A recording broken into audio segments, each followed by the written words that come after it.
abantu batari bakeyi bazi Aburahamu nk'akarorero ka sekuruza w'abizera, ariko ni gake biyumvira Aburahamu nk'akarorero k'umwingenzi, aho igikorwa ciwe c'ubwingenzi ari igicapo kidasanzwe ca Yesu Kristo nk'umuherezi mukuru asengera abiwe, ariko kandi igikorwa ciwe c'ubwingenzi kitwigisha vyinshi ku bijanye n'umuhamagaro wo kwinginga mu buzima bwacu bwa Rukristo. Tumusanga hariya mu gitabo c'Itanguriro igice ca 19 kuva ku murongo wa 16 gushika ku mpera y'ico gice, aho tumubona yinginga. Ariko reka tugaruke kuri Sodomu na Gomora, ivyo bisagara yariko aringingira ni vya bisagara tusanga mu gice ca 13 kuva ku murongo wa 1 gushika ku murongo wa 13, vyari bisagara vyiza imbere yuko bisangangurwa ngo vyari bisagara ngo Aburahamu Mose yanditse mu c'Itanguriro avuga ngo vyari bimeze nk'igihugu ca Egiputa imbere yuko bisangangurwa.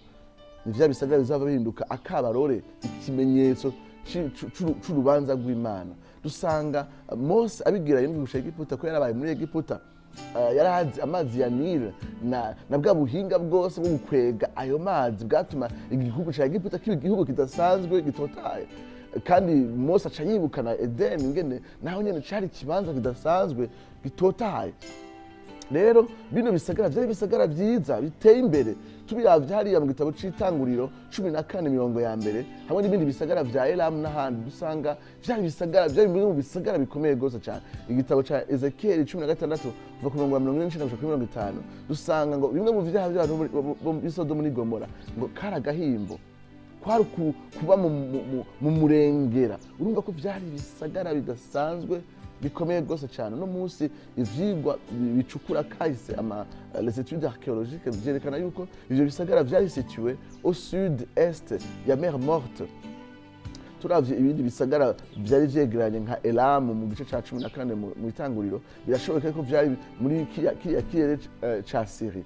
Ivyo bisagara biragenda biragubwa neza. Kumbure na Lote icatumye yifuza kuja kubayo kwari kurondera, yari yarahosheshe des opportunités, yashaka nyene iryo terambere, yashaka nyene gukurikirana iyo ndoto nyene yo gutera imbere no kugubwa neza. Ariko Aburahamu tubona arakarero kuba muntu aba mu gihugu c'isezerano akaba nk'inyambukira mugabo afise amasezerano yo kwizera. Igitabo c'Aburahamu bakivuga ngo yahabaye nk'inyambukira yiteze ikindi gisagara, aho umwubatsi n'umugezi w'ico gisagara ari Imana ubwayo. Dusanga Aburahamu ari ahantu aho ico gisagara abantu giteye imbere rwose cyane, aho abantu ibyifuzo byabo byose babiserurira kandi bikuzura, ubundi arongorwa no kwizera akaba mu gihugu c'isezerano. Ibi twereka ubuzima bubiri hano ku isi, aho hari abantu ubuzima bwabo n'umwitwariko wabo ari uko babaho ivyo bashaka vyose babishikira, ivyo bifuza vyose babibamwo, ivyo amapasiyo yabo yose babwiye kurondera babirondera bakabishikira hanyuma bakabijuisa. Ariko Aburahamu tubona yarongorwa no kwizera, yarongorwa n'ibitabonwa, yarongorwa n'ijambo ry'Imana ryamubwiye, kandi yari yiteze igisagara kirenze iyi si. Dusanga ari akarero k'abo bantu. Petero avuga ngo turi muri ino si turi ingenzi n'akavantara, dukwiye kuba hano ku isi turwanya ivyifuzo vy'umubiri bishobora gutuma ca kindi ry'amasezerano y'Imana y'ubugingo budashira tutayinjiramo. Ariko tugaruke kandi kuri Sodomu na Gomora, vyari ibisagara vy'ibinyavyama tubibona mu mpera y'ica 13 mu Itanguriro, vyari ibisagara vy'ibinyavyama mu buryo budasanzwe. Benshi bavuga bati catumye Imana irakara gose ikaza gucira urubanza ivyo bisagara ko ari kubera mu vyaha vyinshi bakora hariho kimwe bakoze Imana ivuga ati ndamanutse ngiraze kubacira urubanza, icaha ca homosexualité cyangwa cyo gusambana abantu bahuje ibitsina. Ibi vyatumye abantu bavuga bati icaha rero ca homosexualité ntigisa n'ibindi ugikoze kaba kabaye. Ariko usomye igitabo ca Ezekiel 16 kuva ku murongo wa 49 dusanga ivyo bisagara bitari bo gusa icaha c'ubusambanyi bwo guhuza ibitsina gusa, ahubwo dusanga icaha guma kiza imbere muri Ezekiel 16 ari icaha c'ubwibone. Kuko ubwibone niwo muzi w'ibindi vyaha vyose, suko icaha kitakorwa kandi kitababaza Imana. Mu by'ukuri ni icaha Bibiliya yita abomination, yita ikizira. Turavye hariya mu Balewi igice 18 kuva ku murongo wa 6 kumanuka dusanga mu by'ukuri icyaha cyo guhuza ibitsina ku bantu babisangiye ari kizira imbere y'Imana. Rero Imana ntigifata ibisanzwe, ariko umuzi w'ivyaha vya Sodomu n'Igomora ntiyari homosexualité, yari orgueil, yari ubwibone. Ubwibone ni iki? Ni kuvuga ati jewe ndafise uburenganzira bwo guhitamo ingene mbaho, ndafise uburenganzira bwo kubaho uko nshaka, ndafise uburenganzira bwo gushitsa ivyo nifuza vyose, ndafise uburenganzira bwo kwigenza uko nshatse. Ni ubwibone, ni independance ku Mana, ni guhitamo inzira yawe, ni kuzuza ivyifuzo by'umubiri wawe uko ubishake, aho ubishakiye, hamwe n'uwo ubishakiye hose. Harimo n'ubuzima bijanye n'igitsina, la vie sexuelle, aho umuntu avuga ati jewe ndaserura ivyifuzo vyanje bijanye bishingiye ku gitsina uko ndavyumva, ndyamana n'igikoko, ndyamana na mwene wacu, ndyamana n'uwo dusangiye igitsina, ivyo ndabikora uko nshatse. Ariko uravye mu muzi ni orgueil kuvuga ati ndashobora kubaho uko nshatse, kandi bibizana urubanza rw'Imana. Sodomu na Gomora Imana irabicira ku rubanza kugira ngo yerekane kibe gusa nk'igicapo gitoya cinge n'Imana izohana abanyavyaha bose, baba abasambanye bahuje ibitsina, baba ababeshe, baba abatukanye. Umuntu uwo ari we wese yadefiye l'autorité de Dieu ku buzima bwiwe, atubashe ububasha bw'Imana ku buzima bwiwe, atubashe ijambo ry'Imana ku buzima bwiwe, atatahuye, atakiriye igikorwa ca Yesu Kristo ku musaraba kugira ngo akire ubwo burake, iyo jugement y'Imana irakiye abanyavyaha. Uwo ari we wese azohanwa n'Imana, kandi ibihe bitashira, kandi umuriro utazokwigera uzima, atari umuriro w'amazuku gusa wasanganywe bino bisagara vya Sodomu na Gomora bisanzwe bizwi no munsi yuko aho vyahoze hadashobora kumera ikintu na kimwe, ari ahantu h'ubugaragwa budasanzwe. Rero novuga nti ibi biratwereka ingene Imana ari Imana irakiye icaha icyo cyose, kandi izohana icaha. Ariko Aburahamu arahagarara akavuga ati reka ninginge. Ukwinginga kwa Aburahamu hano hagati na hagati kugaragara nk'ikintu kidasanzwe. Araza akavuga ati mbega Mana, hoborekana abagorotsi 50, hoborekana abagorotsi 45, hoborekana abagorotsi 40, hoborekana abagorotsi 30, hoborekana abagorotsi 20, hoborekana abagorotsi 10. Aburahamu ariko aringinga avuga ati abantu bari Sodomu n'Igomora, kumbe ari abantu bagerageza gukora ivyiza, nubahereze agahengekezo. Hano ntabwo asengera Loti, naho yariko aramwumvira kandi yaramwitwaritse, ariko tubona ko Aburahamu yari afise umwitwarire udasanzwe wuko basi bakenya bokira. Ni umwitwarire udasanzwe ugaragara muri kuno kwinginga, kandi ukwinginga kubandanya, ukwinginga kutarekura, ukwinginga kutareka. Nibaza yuko ico Yesu Kristo akora nuko avuga ati muri benshi babereye urubanza, reka ndokore bake, reka ngire impuhwe bake. Imana iraza igakiza Loti, ariko dusanga ngo imukiza ku bwa Aburahamu, ngo maze ngo Uhoraho yibuka Loti ku bwa Aburahamu. Nico Imana ikora iyo Kristo adusengeye. Imana iratwibuka ku bwa Kristo, ku bw'umwana wayo. Imana iratwibuka ikatuziguriza ku bwa Aburahamu, ku bwa Kristo atwingingira. Twese tubereye urubanza nk'ab'i Sodomu n'Igomora, twese tubereye urubanza, gucibwa k'urubanza.